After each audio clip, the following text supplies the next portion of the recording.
Alors, chers amis, je vous propose que nous lancions, même si les masses et les foules ne sont pas encore au rendez-vous, mais ça va venir petit à petit. Donc du coup, on va changer un peu l'ordre et on va essayer de faire les choses quand même assez rapidement pour ne pas être en retard pour l'horaire de fin. Nous suivrons le précepte que Jacques Delpy nous disait ce matin pour les réunions où M. Bergeron siégeait. Donc, l'important, c'est l'heure de fin. Donc, nous allons essayer de suivre ce précepte. Donc, du coup, on attend encore le premier maire adjoint d'Aubervilliers qui, sauf contre-ordre, devait être parmi nous. Donc, on vous lira quelques messages des autres représentants après, si M. Daguet nous rejoint entre-temps. Là, on va commencer juste pour vous faire un petit point sur la convention signée avec le ministère par la Cité des Mémoires étudiantes. On va vous présenter un peu nos axes de travail et après, on consacrera évidemment le reste de l'après-midi à surtout la table ronde autour de la Charte de Grenoble et de Paul Boucher et de Robin Order et de représentants des organisations étudiantes, l'UNEF étant déjà arrivé parmi nous. Nous la saluons. Donc, je commence rapidement pour vous dire que je présente peut-être pas la Cité des Mémoires étudiantes en soi, tout le monde dans la salle connaît à peu près. Juste pour rappeler, vous vous souvenez que nous nous sommes installés à Aubervilliers en 2011, qu'on avait dû quitter Reims en 2009, et donc maintenant, en cette année 2016, on est en capacité d'avoir toujours un pôle à Aubervilliers et d'avoir un nouveau pôle à Reims. Donc cette deuxième donnée qui a pu avancer aussi grâce au fait qu'on avait signé une convention avec le ministère de l'Enseignement supérieur et de la Recherche, a pu se faire aussi grâce à l'Université de Reims Champagne-Ardenne. Et du coup, c'est avec ces deux nouvelles données qu'on va pouvoir vous présenter un peu dans les grandes lignes ce qui constitue maintenant nos axes de travail. Évidemment, nous aimerions partager avec vous. Voilà. Merci. La Cité des Mémoires étudiantes alors a pour principal objectif la sauvegarde des archives et des ressources documentaires des engagements étudiants, sous toutes leurs formes et leurs supports, papier, audiovisuel, numérique. Plus fort, non, tu n'as pas présenté. Ah oui. Toutes les excuses. Alors, donc, Johanna Casapi, qui est donc l'archiviste de la Cité des Mémoires étudiantes. Alors, je vous rassure, il n'y a pas qu'une archiviste à la Cité des Mémoires étudiantes, mais c'est l'archiviste principale. Et elle vous en dira plus tout à l'heure avec d'autres collègues qui sont ici. Elle est notamment à la tâche avec les archives de l'UNEFID. Voilà. C'est mieux? Voilà. Je recommence alors. La Cité des Mémoires étudiantes a donc pour principal objectif la sauvegarde des archives et des ressources documentaires des engagements étudiants, sous toutes les formes et les supports, papier, audiovisuel, numérique, images, dessins, affiches, objets divers. Alors, depuis juin 2013, une convention de partenariat est signée et actant les soutiens du ministère de la Culture et de la Communication et la coopération opérationnelle avec les archives nationales et notamment les sites de Pierrefitte-sur-Saône. Et plus précisément, les fonds des militantes qui ont eu des responsabilités, par exemple, vice-présidence en charge de tel ou tel secteur, présidence trésorière, secrétariat général, membre du bureau national de ces structures. Donc, ces fonds, collectés et classés par la Cité, sont conservés et communiqués avec les archives nationales sur la code 203 AS. Et ensuite, la Cité... Voilà. Non. Voilà.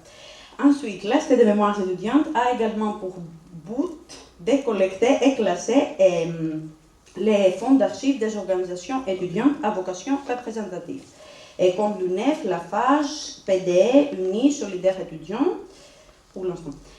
Nous sommes en train de classer les fonds de l'UNEF-ID, un fonds extrêmement riche et important des années 80 à 2000. Et ça fait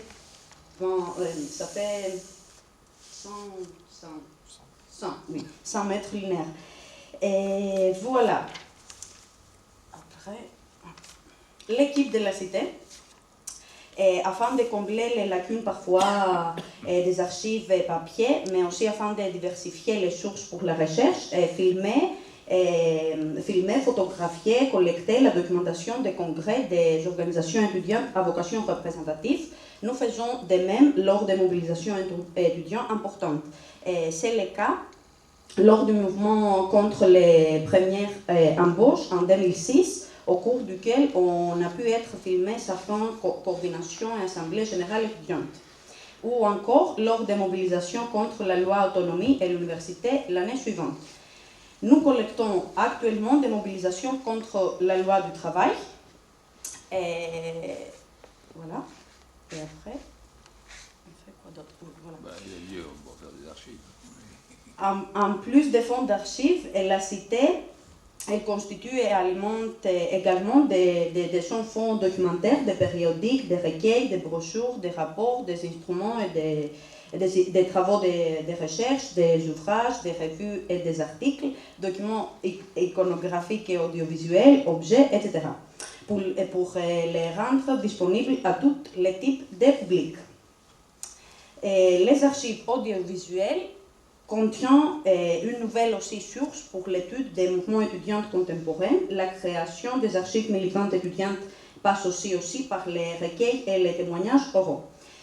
Et cette source sonore ou audiovisuelle apporte un complément au fonds d'archives papier, souvent lacunaire, mais permet aussi également de préciser les processus décisionnels précédant la création du document.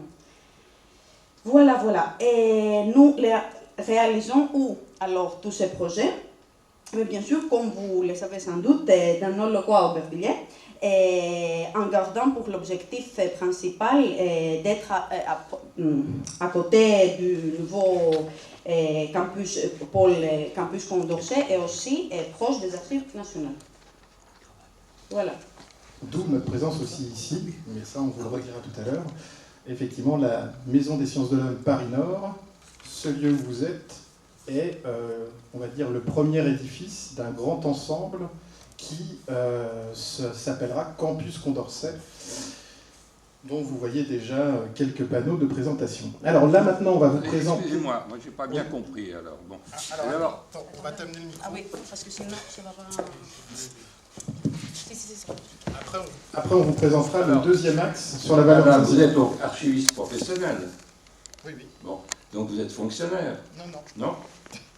Alors donc vous travaillez pour une association privée. Pour une association privée, c'est ça votre statut. Bon. Et alors, dans les archives, qu'est-ce qui va aller à Reims ou qu'est-ce qui va être ici? Non, là maintenant les choses sont bien claires, c'est-à-dire que si on a justement maintenu le pôle de traitement des archives à Aubervilliers, c'est justement pour garder la proximité avec les archives nationales, puisque depuis 2013, on a une convention. Alors qu'est-ce qu'il y a à Reims alors? À Reims, c'est justement ce que je vais présenter maintenant. C'est-à-dire qu'il y a le pôle traitement des archives, et puis le deuxième pôle, c'est le pôle valorisation. Et donc, à Reims, on a aussi un peu de traitement des archives, puisque quand on était en préfiguration, on avait déjà collecté et classé des archives étudiantes rémoises, on va dire, notamment de l'ancienne AGE de Reims, mais aussi de la fédération locale qui existe toujours actuellement, qui est rattachée à la FAGE, qui s'appelle Intercampus. Donc ces deux fonds-là, par exemple, ils sont aux archives départementales de la Marne, avec qui on avait signé une convention, en même temps qu'on a signé une convention nationale avec les archives nationales. Et donc, à Reims, on va surtout valoriser les archives. Mais si vous avez encore une ou deux questions sur le traitement des archives... Aujourd'hui, quelqu'un qui veut accéder aux archives, c'est ici. C'est à Est-ce que Pierrefitte. vous avez des demandes assez fréquentes ou non sur ces archives? Alors, le problème, c'est que les demandes, elles se font à Pierrefitte-sur-Seine. À Pierrefitte-sur-Seine, oui. Donc, là où il y a les archives nationales des ministères et du reste.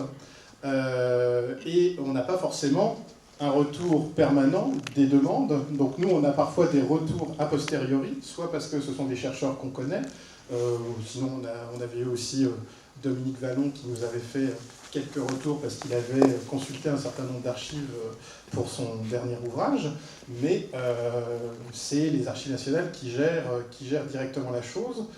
C'est évident que si le campus Condorcet se met vraiment en place et qu'à l'intérieur on a une place dans le pôle archives, on pourra encore mieux jouer notre rôle d'orientation, d'accompagnement, si par exemple un chercheur fait une demande pour un fonds qui est à Pierrefitte et qu'il y a un problème de consultation, qu'il y a un problème de prise de vue photographique, qu'il a besoin de renseignements supplémentaires. On joue déjà ce rôle-là, mais à Aubervilliers.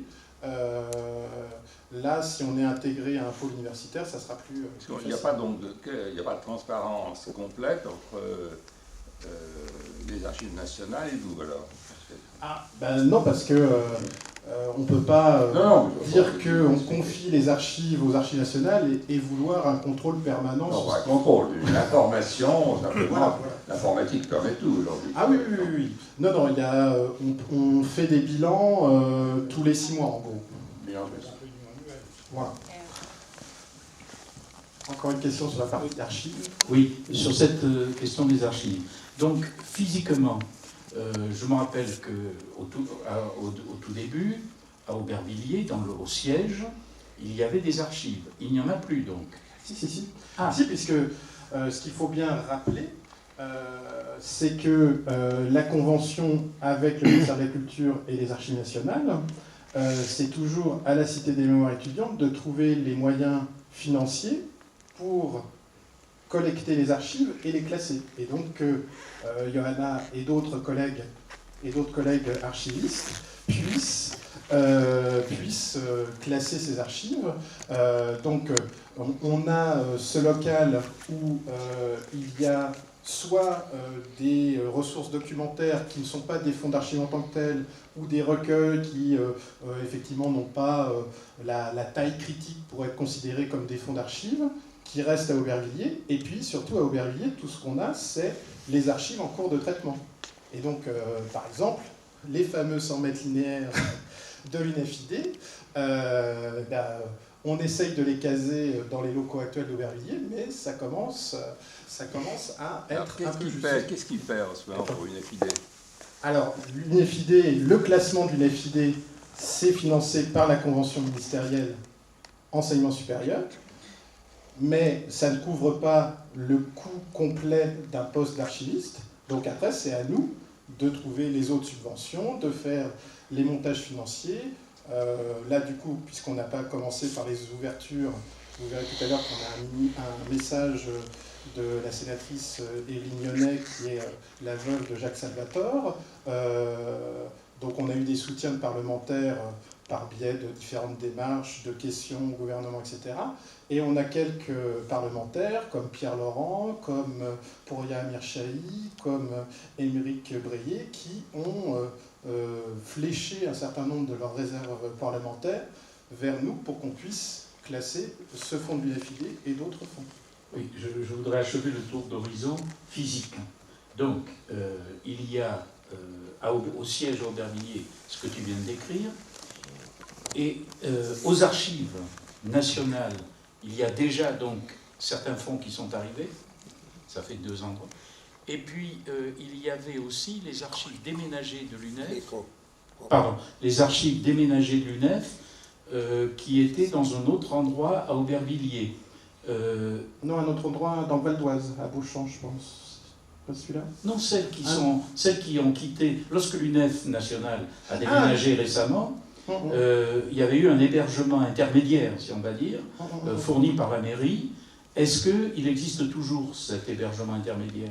Oui, oui, ça c'était la contribution des archives municipales d'Aubervilliers qui Voilà. nous avaient filé un coup de main. Et non, là justement on est dans la phase où eux aussi ont besoin de cet espace-là, donc on est justement en train d'essayer de tout recaser dans nos locaux d'Aubervilliers. D'accord. Donc actuellement, cet endroit-là va disparaître, les flux vont vers le siège Aubervilliers, qui lui-même est en principe un peu de passage pour tous ces fonds en expertise, si on peut dire. Oui, voilà, mais en même temps, Voilà. c'est un. Et il reste. Attendez, C'est pas un lieu de passage, pour puisque terminer. c'est une sorte d'énorme espace Oui, c'est un centre de tri, tri. quoi. Voilà, c'est une grosse salle de tri, on va dire. J'ai compris. Et ça va perdurer jusqu'au moins 2019-2020, D'accord. puisqu'il y a le campus Condorcet 2019-2020. Voilà. À travers ta réponse, je comprends qu'il y a encore des choses à Beauchamp. Donc voilà, ce sont les. On a achevé le tour là. Ce sont les 4 endroits. Archives nationales, lieu intermédiaire à Aubervilliers, dépendant des archives de la mairie, siège de la cité à Aubervilliers et Beauchamp, où on trouve physiquement, actuellement, des fonds. On est bien d'accord? Tout à fait. Ok. Mais il n'y a que à Aubervilliers ou aux archives nationales qu'on peut consulter un certain nombre d'archives. Et pour finir le volet sur le traitement des archives, là on a déjà notre ami représentant de l'UNEF, et donc on va dire que les archives de l'UNEF-ID étaient dans les anciens locaux de l'UNEF, donc ça c'est en cours de traitement. Mais il faut savoir que la FAGE et PDE sont aussi en train de déménager, donc on va avoir ce problème de traitement qui va se poser très vite. Voilà. Donc disons que les deux conventions maintenant nous permettent au moins de pouvoir traiter les choses. Après, on va peut-être avoir un phénomène d'embouteillage si tout le monde déménage en même temps. Par ailleurs, vous avez peut-être vu dans les diapositives que la LNDE a aussi déménagé, ce qui ne simplifie pas la question, mais pour l'instant, il n'y a pas de problème d'archives. Alors, maintenant, voyons, avec toutes ces archives, comment on pourrait mieux les valoriser, et notamment mieux les valoriser tous ensemble, qu'on soit archiviste, qu'on soit chercheur, qu'on soit ancien responsable étudiant, ou qu'on soit responsable actuel de mouvement étudiant. Alors, la valorisation, ça peut passer par pas mal de choses. Là, vous avez une petite diapositive sur les journées archives et mémoire étudiantes. Je vais y revenir tout de suite après.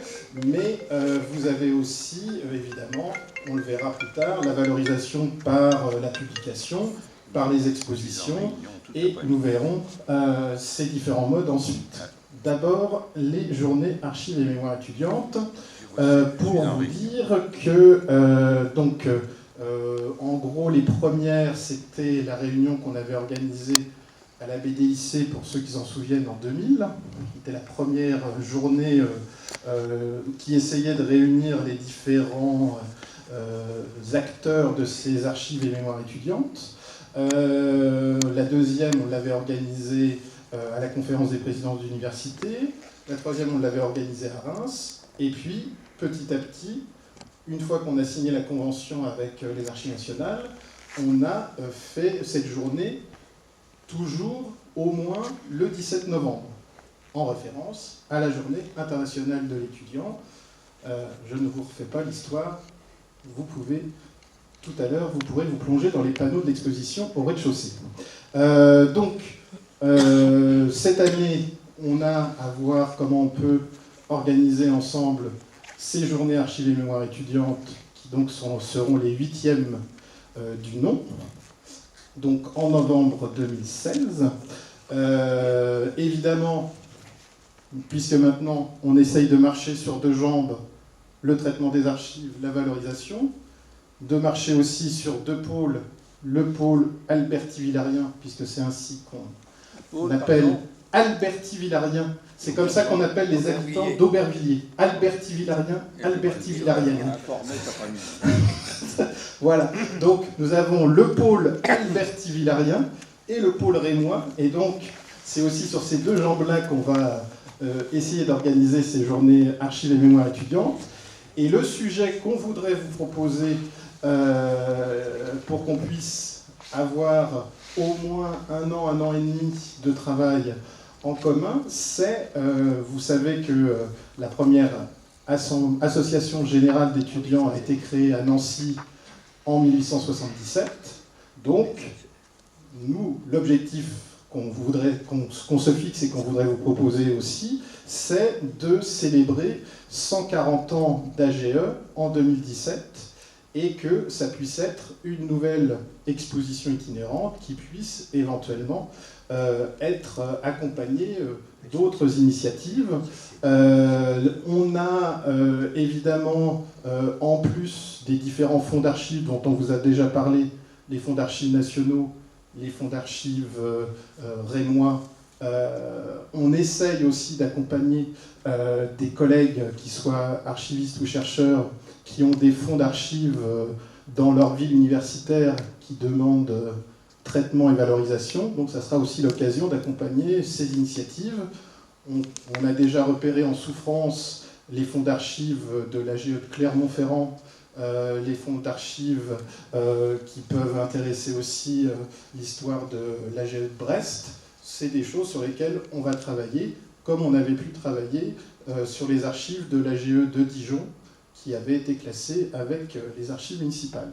Alors, juste pour finir là-dessus, parce que j'ai vu Pierre-Yves qui levait la main, donc cette initiative des 8e journées des archives et mémoires étudiantes autour des AGE, cette année, évidemment, puisque c'est les 30 ans du mouvement de novembre-décembre 86 contre la loi de Vaquet, on va aussi faire en sorte que ce travail sur l'histoire des AGE mette en valeur un certain nombre d'archives autour de ce moment de 1986.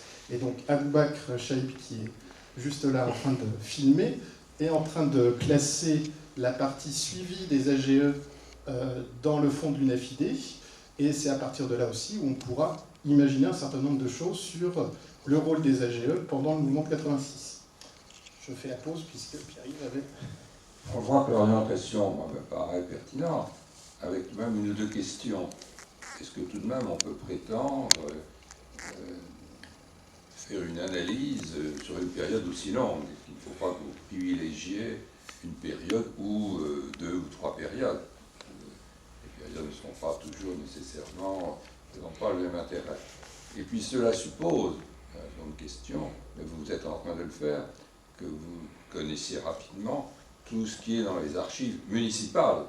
Alors, je pense que pas mal d'AGE ont dû des relations peut-être dans les villes. Alors, est-ce que vous savez dès maintenant quelles sont les villes qui ont des archives d'AGE importantes? Tu vas citer quelques exemples, mais c'est uniquement quelques cas que tu connais sans que tu aies regardé le reste, ou est-ce que tu as pu faire un tour? Parce qu'autrement, on pourrait faire quelque chose qui soit tout de même avec trop de trous importants pour des grandes AG qui ont des archives. C'est pour ça que du coup, là, l'idée, c'est plutôt de travailler sur des journées archives et mémoires étudiantes qui peuvent préparer une exposition itinérante. Et après, on pourra éventuellement revenir l'année d'après sur le même sujet avec peut-être des recherches approfondies, avec peut-être d'autres petites choses. Mais malheureusement, l'expérience, donc c'est pour ça que là je passe rapidement, vous savez qu'on a déjà réalisé un certain nombre d'expositions itinérantes, que ça soit sur 100 ans de santé étudiante, là vous avez juste le panneau de présentation, et vous avez derrière l'exposition sur mouvement étudiant et guerre d'Algérie. Au rez-de-chaussée, vous avez vu l'exposition sur 150 ans d'engagement étudiant à l'international. L'expérience de ces 3 premières expositions... Qui les regarde Ça, après, c'est à construire. À chaque fois, il faut organiser l'initiative, préparer des visites guidées, mobiliser des gens, etc. Donc c'est vrai que l'intérêt de ces expositions-là, au départ, ça avait un peu marché pour la guerre d'Algérie. On pensait que des AGE, puisque l'UNEF appelle encore ces structures locales AGE, donc des AGE de l'UNEF aurait pu s'emparer de l'expo. Ça a un peu marché pour Cergy, pour Nanterre, mais on n'a pas pu le faire de manière aussi systématique qu'on le pensait. Les autres structures locales des autres mouvements étudiants parfois sont réceptives, mais pas forcément logiquement, enfin pas forcément systématiquement. Donc c'est vrai que on en est arrivé à la conclusion que c'était à nous d'aller vers les universités, d'aller vers les équipes de recherche, d'aller vers les lieux d'accueil comme ici pour proposer les choses. Et du coup, c'est vrai que en termes de contenu pour les expositions, finalement, l'exposition la plus complète, ça a été celle-ci sur Mouvement étudiant et guerre d'Algérie, où on avait la chance d'avoir des recherches assez abouties, où on avait la chance d'avoir pas mal de fonds d'archives que certains d'entre vous avaient pu nous confier, etc. Mais c'est finalement une configuration assez rare. Et on voit que déjà on a fait une expo sur 100 ans de santé, une autre sur 150 ans d'engagement à l'international. Donc on en est plus arrivé à se dire l'exposition ne doit pas être l'aboutissement de recherche, de collecte d'archives, mais plus un moment pour relancer les recherches, les collectes d'archives, et ça serait un peu la même idée pour 140 ans d'AGE. Alors pour répondre plus précisément sur ta question, effectivement on a le point un peu sur quels AGE ont encore des archives, où est-ce que ça traîne encore un peu. Malheureusement il y a pas mal de villes universitaires traditionnelles où on n'a pas de nouvelles du tout. Donc ça c'est plutôt inquiétant, mais il ne faut jamais désespérer. Il y a un cas que je n'ai pas encore cité, c'est Limoges, où là aussi on a un fonds d'archives qui est localisé et où on pourrait avoir un travail intéressant avec les archives départementales, mais c'est des configurations qui justement se construisent au fur et à mesure. Donc ça va se faire justement aussi avec l'exposition, à mon avis. Oui. Ma question va porter sur le pôle rémois, mais pour revenir sur votre échange à l'instant, est-ce que tout simplement il ne pourrait pas y avoir un recensement demandé, impulsé, disons initié par les archives nationales auprès des archives départementales, en leur demandant tout simplement est-ce que vous avez un fonds archives étudiantes chez vous? Je pense que ça aurait été possible grâce à la convention. Oui, non, mais en fait, c'est quelque chose qu'on avait déjà expérimenté il y a une dizaine d'années, et qui même du point de vue du SIAF, qui est donc le service interministériel des archives de France, donc l'autorité de tutelle dans ce secteur-là, en fait, eux-mêmes ont renoncé à ce genre d'enquête parce qu'ils ont de moins en moins de réponses. Les gens ont plus de temps de répondre à ces questionnaires-là, donc du coup... Générique avait réussi à faire ça sur les sources sur l'histoire de l'immigration, mais ils avaient réussi parce qu'en fait, ils avaient aussi un financement complémentaire pour des gens qui allaient sur place voir si dans tel archive... Voilà, et qui repéraient les inventaires et tout ça. Donc malheureusement, c'est quelque chose qu'on a toujours en tête. Là, du coup, j'en profite pour faire... la petite pub pour cette diapositive-là, c'est un peu la démarche qu'on essaye de faire avec ce portail dont on ne vous parle pas encore parce que on est en train de le construire et de l'alimenter, mais c'est effectivement la démarche, c'est-à-dire que sur ce site-là, students.info, vous aurez à terme l'ensemble des inventaires où on parle d'étudiants, d'organisations étudiantes, etc. Mais c'est vrai que c'est quelque chose qui du coup va se construire plus lentement, puisque après, si jamais un jour on obtient un financement européen ou autre avec 4-5 personnes qui peuvent aller, qui peuvent se répartir la France par département et aller voir directement dans les centres d'archives ce qu'il y a, ça sera possible, mais là, pour l'instant, c'est fait au cours de l'eau. Ok. Donc, je reviens au pôle rémois. D'abord, je suis très heureux de ce retour à Reims. À l'époque, c'était sur 3 piliers. Tout à l'heure, j'ai entendu que tu as cité l'université. Il n'y a pas pour l'instant d'accord avec le conseil régional et la municipalité de Reims. Est-ce qu'ils ont été relancés? Est-ce que Non, pour l'instant, c'est une première on question. vient juste de relancer le pôle rémois avec l'université et on va justement discuter avec le président de l'université de quelle stratégie on va avoir Ok. par rapport aux différentes collectivités. Ok. Et alors, tout à l'heure, quand j'essayais avec toi de voir quels étaient les lieux physiques d'installation des archives, finalement, il y en a un 5e à travers ce pôle rémois pour des archives rémoises. J'ai bien compris ça. Oui, mais qui n'est pas un pôle qui dépend directement de la cité. C'est-à-dire que c'est comme pour les archives nationales au niveau national. C'est-à-dire que toutes les archives d'organisations étudiantes rémoises ont plutôt vocation à aller aux archives départementales. Puisqu'ils ont, alors pour la petite histoire, parce que vous pourriez vous dire, mais Reims n'est pas la préfecture du département de la Marne, mais c'est un des rares départements où la ville universitaire a aussi une annexe des archives départementales. Ok.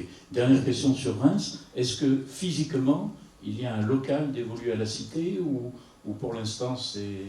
Non. Pour l'instant, on est à l'intérieur d'un plus grand service qui s'occupe de tout ce qui est vie étudiante parmi d'autres choses. Et il y a des projets de l'université de déménagement, donc on va justement voir dans ce cadre-là. Ça démarre hors sol avant de trouver un sol. Voilà. D'accord. Et en plus, ça n'a pas forcément vocation à trouver un sol. Puisque là, l'idée, c'est d'être le pôle de valorisation. Donc, on ne cherche pas non plus forcément à faire des petits en termes de fonds d'archives. Parce que quand on discute avec l'UNEF locale ou avec Intercampus, donc, qui est la FAGE locale, on va plus essayer de trouver des solutions qui permettent de soit gérer directement les choses dans leurs locaux, soit avec les archives départementales.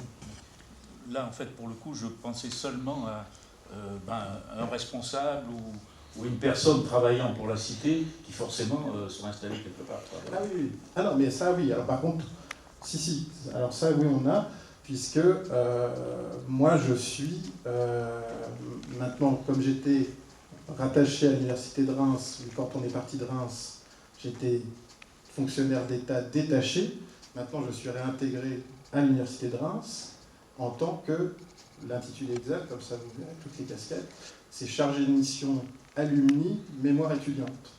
Donc, il y a une partie cité des mémoires étudiantes, et l'autre partie, c'est ce qu'on appelle alumni, c'est la constitution des réseaux d'anciens étudiants et diplômés de chaque université. Et donc là, du coup, à Reims, à l'université, la volonté, c'est de faire le lien entre la mémoire et les réseaux d'anciens étudiants en général, qu'ils soient militants ou pas, et la mémoire des étudiants engagés.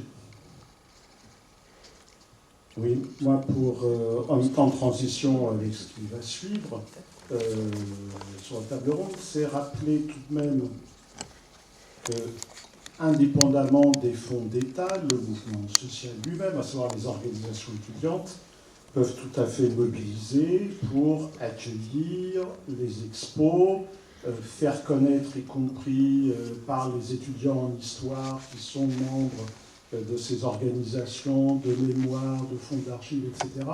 C'est-à-dire que c'est quelque chose qui, a priori, concerne aussi des acteurs actuels, et donc ils peuvent se saisir des instruments que la Cité côté archives ou que le GERM côté recherche, puisque c'est par rapport à la question de Pierre-Yves, sur la longue durée, il est évident que ce n'est pas exactement les mêmes rythmes pour les archives et l'objet des expositions qu'effectivement pour la recherche qui va être stimulée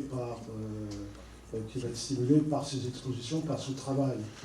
Et donc moi je rappelle tout de même que le rôle que devraient pouvoir remplir les organisations d'anciens et les organisations actuelles dans la sensibilisation de leurs membres, la mobilisation de ceux qui par ailleurs font des études, sociologie, histoire, Sciences Po.